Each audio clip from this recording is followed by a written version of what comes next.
Xa o pasado ano, os mariscadores de Arousa concentrábanse en Rianxo para reclamar a rexeneración da ría. A día de hoxe insisten na necesidade de tomar medidas, como a realización dun estudo técnico que determine as causas da improductividade dos bancos de libre marisqueo, que levan anos baixo mínimos.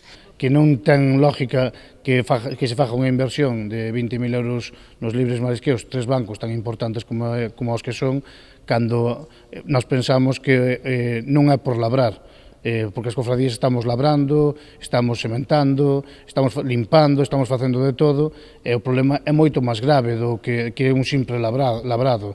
Eu penso que na Consellería hai técnicos suficientes e capacitados para facer este traballo e dunha vez por todas eu penso que hai que poñer as cartas en riba da mesa e facer un estudio como Dios manda da ría para saber cal é o problema da ría. As expectativas, lonxe de mellorar, son desoladoras. Nas recentes mostraxes levadas a cabo pola Confraría de Rianxo comprobaron que o marisco non desova, polo que a vindeira campaña tampouco augura grandes resultados. Nos mostreiros que estamos facendo de cara a esta campaña non se ven desobes, e que eso algo pasa na ría.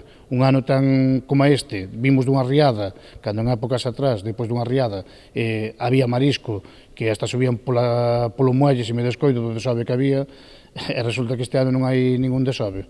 Eso é algo raro. O patrón maior rianxeiro apunta os vertidos como posible orixe destes problemas, polo que instan Augas de Galicia a incrementar os controis e facer cumprir a normativa. O máis chistoso é a noticia que se leu outro día, que Augas de Galicia supo un vertido dunha lavadora que é en Vilanova. Eso é de chiste, porque hai empresas moito máis contaminantes polo río arriba que están facendo vertidos, que pasa? Que eso non se lle mete contra eles.